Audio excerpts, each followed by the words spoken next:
बागेश्वर धाम पूरे देश में सोशल मीडिया से लेकर समाचार पत्रों और टीवी चैनल्स में चर्चाओं का केंद्र बना हुआ है। इसी बीच उत्तराखंड का पौराणिक नगर बागेश्वर भी चर्चाओं में आ गया है और देश विदेश से लोग बागनाथ के शहर बागेश्वर पहुंच रहे हैं। हटा के बता, इतना बड़ा वाला बहादुर है हो तुम। देश में ही नहीं बल्कि विदेशों में भी आजकल बागेश्वर धाम एक ट्रेंडिंग मुद्दा बना हुआ है। बागेश्वर धाम वाले महाराज धीरेन्द्र शास्त्री अपनी भक्ति और ज्ञान से लोगों को हैरान परेशान कर रहे हैं, जिसके चलते एकाएक उनके भक्तों की तादाद बढ़ रही है। लेकिन कई भक्त बागेश्वर धाम बाबा को खोजते हुए उत्तराखंड के बाबा बागनाथ के नगर बागेश्वर पहुंच चुके हैं और बागेश्वर धाम धीरेन्द्र शास्त्री महाराज को ढूंढ रहे हैं। थाईलैंड और दिल्ली, मेरठ, गाजियाबाद, यहाँ से भी लोग हमारे बागेश्वर आ रहे हैं। इससे हमारे पास थाईलैंड तक से फोन आ चुके हैं बागेश्वर धाम के बाबा जी के लिए। तो मैंने सभी लोगों को बताया कि वो बागेश्वर ना होके मध्य प्रदेश में के बाबा जी हैं, उनका वहाँ आश्रम है, उसका नाम भी बागेश्वर धाम। लोग गुजरात से भी पहुँचे हैं यहाँ बागेश्वर, और राजस्थान से भी पहुँचे हैं और महाराष्ट्र से भी पहुँचे हैं। और लोग ये कहते हैं कि हम तो जब गूगल में सर्च करते हैं तो वो बागेश्वर धाम यहीं दिखाया जाता है करके। तो हमने कहा कि भाई यहाँ पर वो उनका अभी जो है मध्य प्रदेश में है वो उनका आश्रम, इसलिए आप वहाँ पर कांटेक्ट कीजिए अगर उनसे मिलना है धीरेन्द्र शास्त्री जी से। बागेश्वर धाम को कई लोग उत्तराखंड के बागेश्वर से कनेक्शन बताते हैं। लोगों का कहना है कि पौराणिक नगर बागेश्वर से ही बागेश्वर धाम का नाम रखा गया है।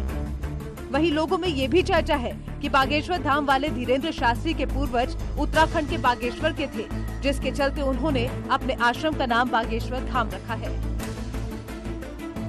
बागेश्वर धाम जो है उत्तराखंड के बागेश्वर जिले में ही है। जो मेन मंदिर है यहाँ बागेश्वर व्याघ्रेश्वर के नाम से जो बागेश्वर नाम पड़ा है, शिव जी ने बाघ के रूप में यहाँ दर्शन दिए थे, इसलिए इसका व्याघ्रेश्वर नाम पड़ा था। मात्र एक ही बागेश्वर धाम है जो कि उत्तराखंड के अंतर्गत है और इसको काशी की नगरी भी कहा गया है। सरयू सरस्वती गोमती का जो संगम है उसके सामने जो है शिव जी का मंदिर है, इसे ही बागेश्वर धाम कहते हैं। बागेश्वर धाम का बागेश्वर से कुछ कनेक्शन हो या न हो, लेकिन एक कनेक्शन जरूर है, वो है श्रद्धा और भक्ति का। बागेश्वर में बाबा बागनाथ पर श्रद्धालुओं की अपार श्रद्धा है, वही अपार श्रद्धा बागेश्वर धाम में भी नजर आ रही है और लोग कंफ्यूजन में उत्तराखंड देवभूमि बागेश्वर पहुंच रहे हैं। न्यूज़ 18 के लिए बागेश्वर से सुष्मिता थापा की रिपोर्ट।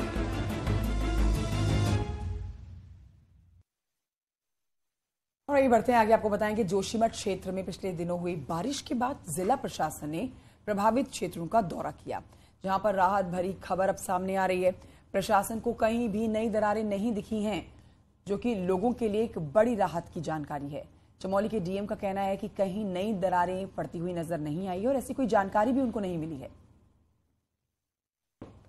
लेकिन जो दरारें सरकार प्रशासन ने जो दरारें जो भरी हुई थी, वो दरारें तो कम है, पर लेकिन जो उन्होंने मिट्टी भरी थी जगह तो बैठ ही रही है। दरारें जैसे पिछले सप्ताह से थोड़ा कम है। एग्जिस्टिंग भवनों में जहाँ दरार थी, कहीं पर भी दरारों के बढ़ने की सूचना या ना तो आई है और ना ऐसी कोई स्थिति परिलक्षित हुई है।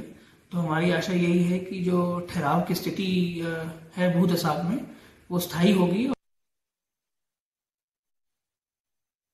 देहरादून की सुंदोवाला जेल में 30 ऐसे कैदी जो करीब 14 साल से जेल में बंद थे और आजीवन कारावास की सजा काट रहे हैं। ऐसे कैदियों को अब जेल प्रशासन प्री मैच्योर पॉलिसी के तहत रिहा करने की तैयारियां कर रहा है।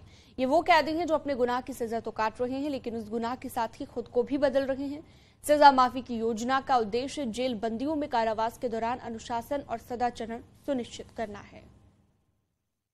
कुल 30 जो कन्विक्टेड प्रिजनर्स हैं लाइफर आजीवन कारावास के, वो उस पॉलिसी के तहत प्रीमेच्योर की पात्रता रखते हैं।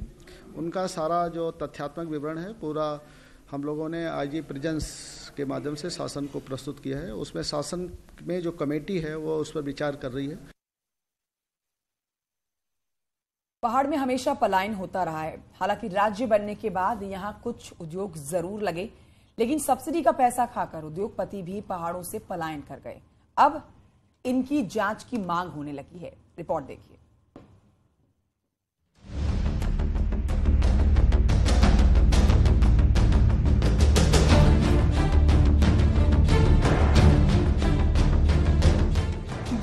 नैनीताल का ये इंडस्ट्री एरिया बंजर बन गया है। एक दौर में लगे ये उद्योग बंद हो गए हैं तो कई कंपनियों पर ताला लटक गया है।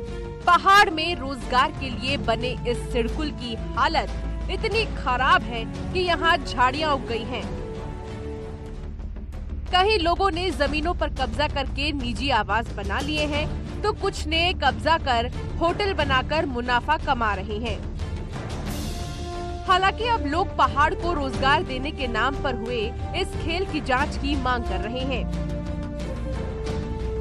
जितने भी उद्योग लगे हैं मात्र यहाँ पर उद्योगों में केवल अपना निजी आवास बना के रह रहे हैं। उद्योग के नाम पर कोई भी कार्रवाई नहीं हो रही है। कई लोग होटल भी चला रहे हैं। हाँ, इसमें कई लोगों ने अपना निजी आवास और होटल व्यवसाय करा है। जिस तरीके से एक दुर्भाग्यपूर्ण हो रहा है, यहाँ के औद्योगिक घाटियां बंद हो गई हैं। मैं तो ये चाहता हूँ कि यहाँ के स्थानीय उत्पादों को लेकर, चाहे वो नींबू, माल्टा, सेव, नाशपाती का, इस तरीके के जो उत्पाद हैं उस पर एक इंडस्ट्री बहुत जरूरी लगनी चाहिए।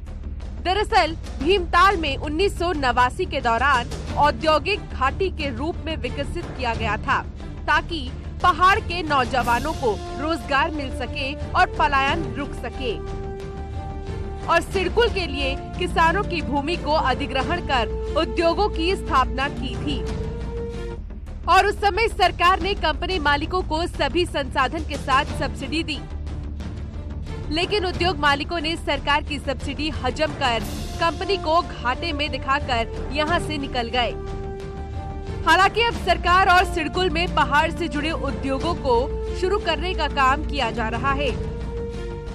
और सिडकुल अब ये इस एंगल से प्रयास कर रही है कि ऐसी फैक्ट्रीज आ जाएं जिनको रॉ मटेरियल आपके पहाड़ के जो भी उत्पाद हैं उससे फैक्ट्रियां चलने लगे, क्योंकि अब तक ये होता आया कि जितनी फैक्ट्रियां लगी हैं तो रॉ मटेरियल उनका बाहर से ही आता है।